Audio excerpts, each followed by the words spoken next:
ஓம் ஸ்ரீ குருப்யோ நமக. ஆன்மீகம் ப்ளஸ் நேயர்கள் அனைவருக்கும் ஜோதிட குருஜியின் இனிய வணக்கங்கள். பார்வதி பரமேஸ்வரால் துணையோடும் நவ கிரகங்களின் நல்லாசியோடும் இந்த பதிவை ஆரம்பிக்கிறோம்.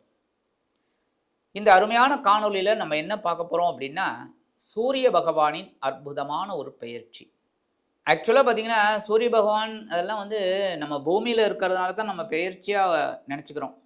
பட்டு சூரியன், சந்திரன் எல்லா கிரகங்களும் அதே இடத்துல தான் இருக்குது. பூமி தான் நீள்வட்ட பாதையில் சுற்றின்னு இருக்குது. அதனால தான் உங்களுக்கு எல்லாருக்குமே தெரியும். அந்த வகையில் இந்த சூரிய பகவான் ஆத்மகாரகன், பித்ருக்காரகன் அப்படின்னு சொல்லக்கூடியது. இந்த ஆத்மாவை பூமிக்கு அனுப்புறதே இந்த சூரிய பகவான் தான்.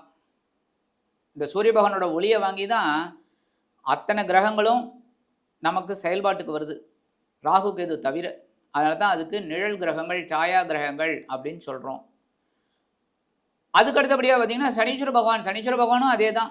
அதாவது சூரிய பகவானோட ஒளியை வாங்கிட்டு மெதுவாக போகிறதுனால தான் சனீஸ்வர பகவான் ரொம்ப தூரத்தில் இருக்குது.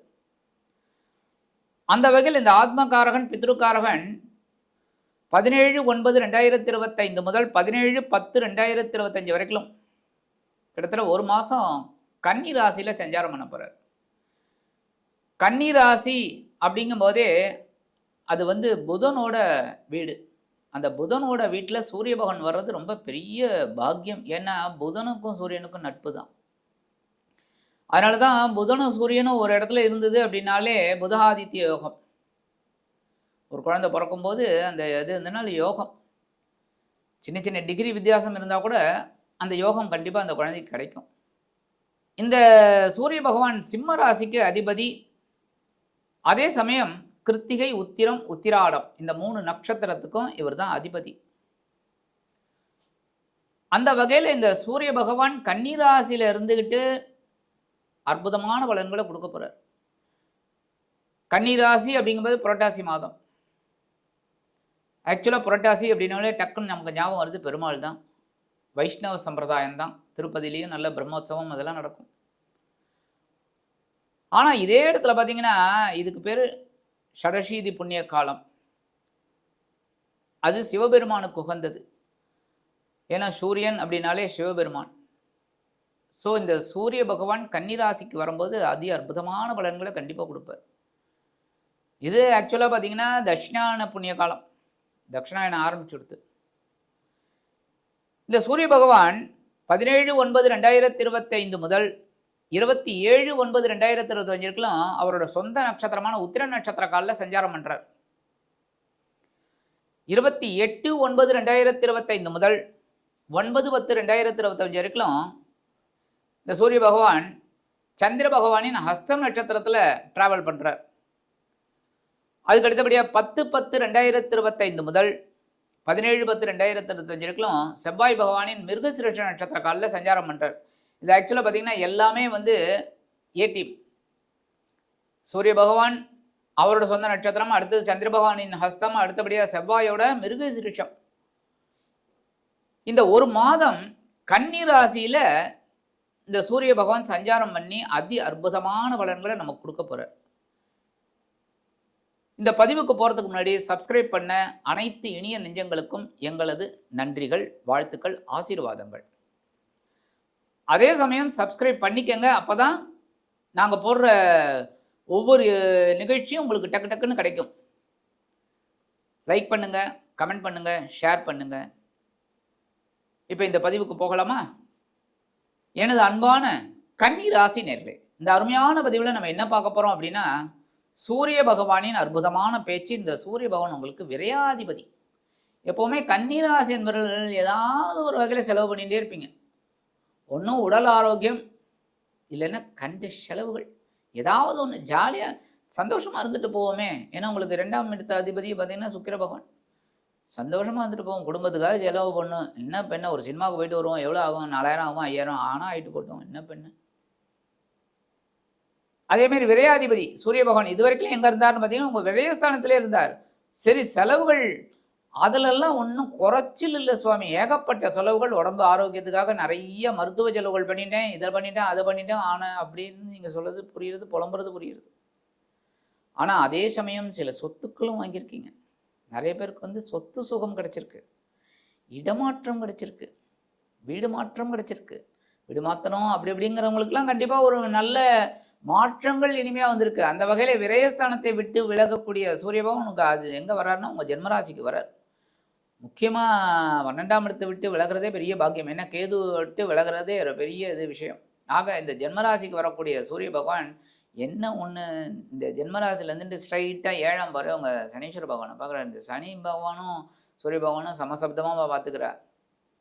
ஆனாலும் உங்களுக்கு சூரிய பகவானால் என்ன நம்ம கவனமாக இருக்கணும் அப்படின்னா உடல் ஆரோக்கியத்தில் கவனமாக இருக்கணும். அதேமாரி ஜென்மம் அப்படின்னாலே என்ன ஹெட்டு, அப்போ தலைவலி ஜுரம் இந்த மாதிரிலாம் வரத்துக்கு வாய்ப்பு இருக்குது. அந்த தலைவலி எதனால் வருது அப்படிங்கிறது யோசிக்கணும். சில பேருக்கு கண் மூலமாக வரும். கண்ணில் ஏதாவது ஒரு சின்ன ப்ராப்ளம் வந்து அதனால் தலைவலி வரும். அதனால் கண்ணை பார்த்துக்கிறது ரொம்ப நல்லது.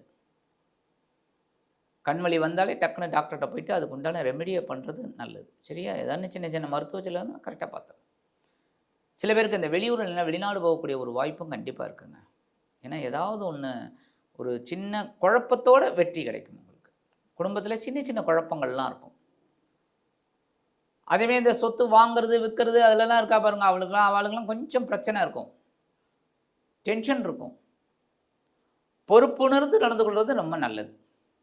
ஒவ்வொரு விஷயத்துலையும் தெளிவாக ஸ்கெட்ச் போட்டு வேலை செய்யணும். உத்தியோகத்தில் கண்டிப்பாக குழப்பம் இருக்கும். மேலதிகாரிகள் ஏதாவது ஒன்று சொல்லுவாங்க, அதை நீங்கள் கரெக்டாக காதில் வாங்கி அந்த ஒர்க்கை நீங்கள் கரெக்டாக பண்ணி முடியுங்க, உங்களுக்கு நல்லது நடக்கும். அதுமாதிரி தொழில் வியாபாரத்துலையும் இப்படி தான். உங்களோட வேலை என்ன அதை மட்டும் கரெக்டாக பாருங்கள். பணியாளர்களோட குடும்ப விஷயத்தில் தலையிடாதீங்க.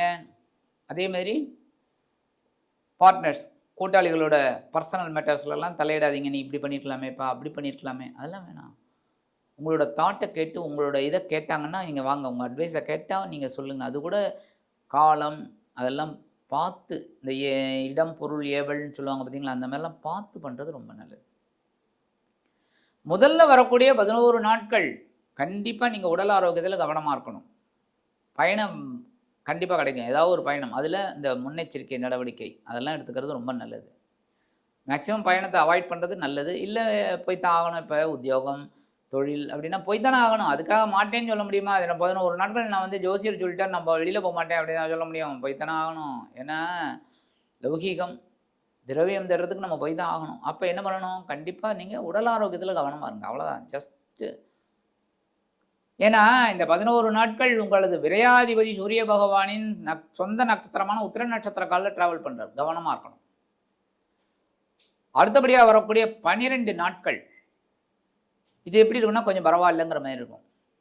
ஓரளவுக்கு இதை விட அது பரவாயில்லைங்கிற மாதிரி. ஏன்னா இந்த 12 நாட்களும் சந்திர பகவானின் அவங்க லாபாதிபதி சந்திர பகவானின் அஸ்த நட்சத்திர காலில் ட்ராவல் பண்ணுறார். உத்தியோகத்தில் கண்டிப்பாக உயர்வு இருக்குது. நீங்கள் கேட்ட அந்த ஒரு இதெல்லாம் உங்களுக்கு கிடைக்கும், பாசிட்டிவாக கிடைக்கும். அதேமாரி தொழிலையும் உங்களுக்கு ஒரு லாபம் கிடைக்கும். சில பேர் தொழிலே வேணாங்கிற மாதிரிலாம் முடிவு எடுத்தவங்களுக்குலாம் இப்போ இந்த தொழில் கொஞ்சம் பிக்கப் ஆகிறதுனால நல்லா பண்ணலாமேன்னு ஒரு எண்ணம் வரும். இந்த நேரத்தில் நீங்கள் போட்ட சில வேலைகள்லாம் டக்கு டக்கு டக்குன்னு முடிக்கும். அதனாலே உங்களுக்கு மனசில் ஒரு தைரியம் கிடைக்கும், ஒரு தன்னம்பிக்கை கிடைக்கும், நம்மளால் பண்ண முடியும் அப்படிங்கிற ஒரு முன்னேற்றம் கண்டிப்பாக கிடைக்கும்.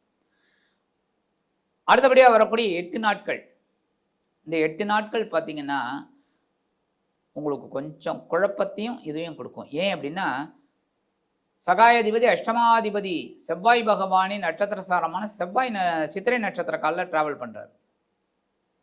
அப்போ கண்டிப்பாக உங்களோட முயற்சிகளில் உங்களுக்கு ஒரு தொய்வு கிடைக்கும். எப்படின்னா பண்ணால் ஜெயிக்க முடியுமா, முயற்சி எடுத்தோம் வெற்றி கிடைக்குமா அப்படிங்கிற மாதிரிலாம். பட் முயன்று பாருங்கள், கண்டிப்பாக வெற்றி கிடைக்கும். முயற்சி உடையார் இகழ்ச்சி அடையார். அஷ்டமாதிபதி அப்படிங்கிறனால உடல் ஆரோக்கியத்தில் கவனமாக இருங்க, எடுக்கிற காரியங்களில் கவனமாக இருங்க. ஏன்னா ஜென்மராசியில் சூரிய பகவான் இருக்கிறது கொஞ்சம் உடலில் தான் கொஞ்சம் பாதிப்பை கொடுக்கும், டென்ஷனை கொடுக்கும். ஆனாலும் தைரியத்தை கொடுக்கும், ஒவ்வொரு வேலைகளையும் செய்வீங்க. அந்த வகையில் பரிகாரம் அப்படின்னு பார்த்தீங்கன்னாக்க ஞாயிற்றுக்கிழமை கண்டிப்பாக சூரிய வழிபாடு பண்ணுங்க. எப்படி? கிழக்கு முகமாக நின்று கொண்டு ஓம் ஸ்ரீ சூர்யாய நமக அப்படின்னு கையில் கொஞ்சம் கோதுமையை வச்சுக்கோங்க. வச்சுன்னு நல்ல வழிபாடு பண்ணிவிட்டு அந்த கோதுமையை ஒன்றும் பண்ண வேணாம், கை நிறைய வச்சுட்டுருக்கீங்களா, அந்த கோதுமையை கொண்டு போய் அப்படியே உங்கள் வீட்டு வெளியில் காம்பவுண்டு வாசலில் வெளியில் அப்படியே ஓரமாக போட்டுருங்க. எறும்புகள் சாப்பிட்றதோ இல்லை எது வேணாலும் சாப்பிட்டு போட்டோம், காக்கா குருவி எது வேணாலும் சாப்பிட்டு போட்டோம். இந்த சின்ன பரிகாரம் நீங்கள் பண்ணீங்கனாலே உங்கள் ஜென்மராசியில் இருக்கக்கூடிய சூரிய பகவான் உங்களது விரையாதிபதி அற்புதமான ஒரு முன்னேற்றமான பலன்களை கண்டிப்பாக கொடுப்பார் என்று கூறி விடைபெறுகிறேன். நன்றி, வணக்கம். மீண்டும் ஒரு அருமையான பதிவில் நான் உங்களை மனமகிழ்ச்சியோடு சந்திக்கிறேன். வாழ்த்துக்கள். வாழ்க வளமுடன்.